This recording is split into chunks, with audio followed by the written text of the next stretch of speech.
Hi everybody, I'm Joe Parker of the Pixel Depot, where we give model railroaders the tools and services they need to build a realistic layout and the motivation to work on it right now. A while back, I built a tenement house for the small shelf layout I'm building called the Grunge. I was happy with it, but it did have one major issue. It wasn't grungy enough. When I decided to build a shelf layout inspired by the 59th and Rust layout by Ray O'Neill, which depicts a dirty urban alley, some people were surprised. In fact, a longtime friend and fellow modeler insisted that the concept just wasn't me, and encouraged me to change the layout name and build it out in the way that I'd done things in the past. After hearing that, I had a choice to make. Do I do things the way I'd traditionally done them, or move outside my comfort zone and try something new? The decision haunted me, keeping me up nights and taking me to the brink of insanity. Okay, so it kept me up 2.5 minutes one night and I had a single eye twitch. But it was a serious eye twitch. Over the years, I've developed a style, like many modelers do. If we look at weathering on a scale from 1 to 10, where 10 is the dirtiest, my modeling usually falls in at about a 5 or 6. Definitely not clean, but not dirty to the level of, say, a George Sellios. I honestly think the whole dirty Depression era look is overused, and overdone, and applied with too heavy a hand. Yep, I said it, I stand by it. In the end, I decided to stick with the grunge concept. Or so I thought. Special thanks to my Patreon supporters. If you'd like to join my Patreon community to get bonus videos, graphic files, and other goodies, click on the link in the description below. When your layout is called the Grunge, the expectation is that things are going to be plenty dirty. Problem is, it's not. Sure, the things that I've built are weathered, but they're not what I'd call grungy. The models fell squarely into my typical level of weathering. Was it simply that I'm incapable of that level of dirty? Fear is a powerful thing, and it often keeps us from trying new things, even things with little to no real consequence. Would it be the case here? As I mentioned, the Grunge was inspired by the 59th and Rust. Ray's built a new layout and has been posting pictures. Coincidentally, as I was preparing this video, he posted this image of a building on his layout. I asked him if I could use the picture for this video, and he not only graciously agreed, but also sent 2 more photos of the same building. Note the blotchy, mottled pattern of grime on the walls. This was just the look I was after for the tenement house, and I was even thinking of going a little darker. The first step was a mortar wash, which I prepared and tested before applying to the structure. I did a separate video on that, which you can access from the link in the above right, and there will also be a link for that at the end of the video. Once prepared, I applied it to the model in 3 coats, using a soft brush to randomly coat the surface. The idea here is that this color settles into the mortar lines to create the look of real mortar, while also giving the brick some texture and color. I initially tried to mask the roof and apply it to the cornice at the top of the building, but that didn't work so well, and I wouldn't suggest trying it. The wash flowed under the tape even after burnishing it. So let's take a quick look at the steps that I went through to put on the mortar wash. Now, one of the problems with this is that since it's a retrofit, it's going to be difficult to get inside there, into these areas here. I will try and get in there a little bit, but I don't think it's going to be the easiest thing to do.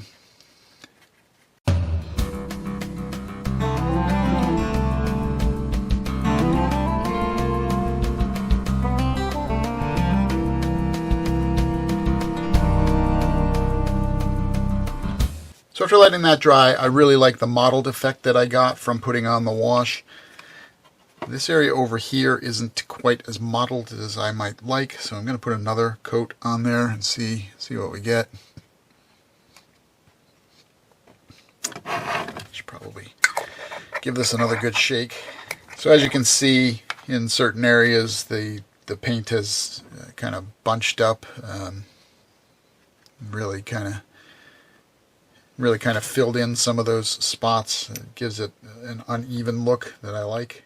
Just hitting some of these places again, and we'll let that dry again and go from there. This side is actually pretty good already. I'm not even going to mess with that. I like how it looks. The wash certainly gave the model a blotchier look, as you can see here. It looks good, and I started to think that maybe I didn't need the pan pastels at all. I could stop at this point and stay in my comfort zone, and no one would be the wiser. So it was decision time once again. Do I call it a day, or do I make the leap of faith, past the point of no return, and insert third cliche here? I decided to go for it. Using 4 different colors of pan pastels, I set about messing this building up. I started by using neutral gray shade, which is a medium gray color, applying it to the roof. Okay, so after allowing these to dry overnight, now it is time to move on to the pan pastels portion of the program. I am going to lighten up the roof a little bit. I was told that it was too dark, that it needed to be faded, and I don't disagree. Hit this front edge as well. And if a little bit gets down below, that is not the end of the world, because I'm going to dirty that part up too. If you're enjoying this video, now would be a great time to click the like button. This helps get the video in front of other modelers' eyes so they can enjoy it too. While you're at it, click on the subscribe button and click on the bell so you'll get notified that there's new content available. You can also follow me on Facebook, Instagram, and Twitter. Links are in the description below. It doesn't matter that it's not completely uniform. That's probably better that way, in fact. So using 4 different colors of pan pastels, I set about messing this building up. I used Paynes Gray Extra Dark, which is practically black, the neutral gray shade I used on the roof, and neutral gray, which is a lighter gray color, applying it randomly around the building with my Deerfoot brush. I purchased all of these from Blick Art Supplies, and I'll include affiliate links to all of these items in the description. Once again, we'll take a quick look at the steps that I took to put on the pan pastels for those layers of grime.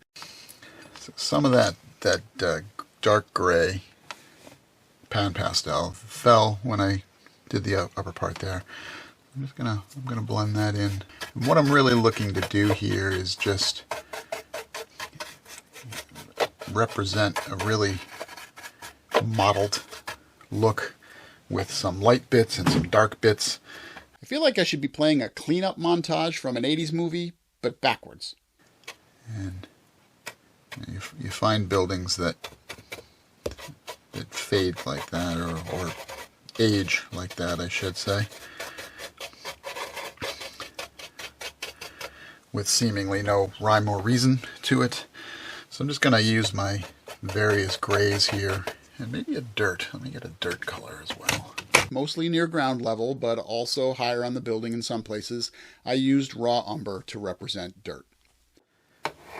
And we'll use that as well here in some places, especially down near the bottom there.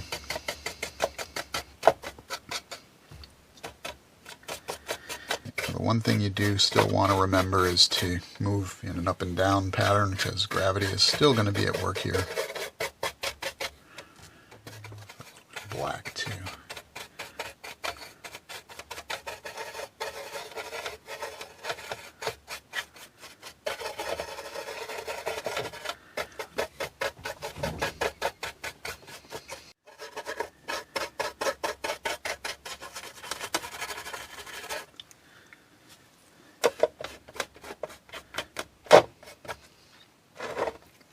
One last thing I'm going to do is this line here looks a little harsh to me, so I'm just going to tone that a little bit too with some dirt color and blend that in a little more. There we go.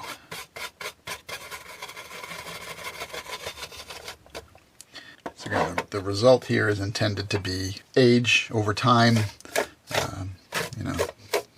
dirt, grime, acid rain, all those great things that we deal with over time. And this building is not going to be the type that's going to get a lot of attention. So we'll give it that very dirty look. For a complete look at the entire process, you can check out the video on my Patreon channel. So I stopped here after a couple of rounds of adding the pastels. Now for the moment of truth. I put it on the layout, and I like it. You like me? I really like it. You like me! So I've done it. I'd taken this building to the next level of dirty. The blotching came out as I'd hoped, and I really liked the effect the raw umber had on the foundation. Habits can be hard to break. It's easy to get into a rut, stick with what works, and do the same things over and over again. But that leads to a level of sameness in your modeling that can really get tedious to the eye. So it's good to mix things up from time to time. Sometimes you're just afraid to try something new, but you can't continue to grow and improve unless you try things outside your wheelhouse. This was definitely outside my normal wheelhouse. I think everything worked well, and though I don't expect my main layout to take on this level of grime, I now feel more comfortable making the grunge live up to its name. Sorry, Peter, at least you got a building named after you. Now, what to do about this pristine Laidas joint? Kinda looks out of place now, doesn't it? But what's its story? Why is it so clean? Suggestions about that are welcome in the comments. I'd also love to hear about your internal battles when trying something new. So what's next? Well, for you, click on the link in the top left to see how I built the initial tenement structure. And below that, you'll find a link to making the mortar wash I used. For the layout, there'll be some more detailing going on for the tenement structure as well as the Smith Sign Company, so you can look forward to that. I'm Joe Parker of the Pixel Depot. Thank you so much for watching, and I hope you'll meet me next time in the train room.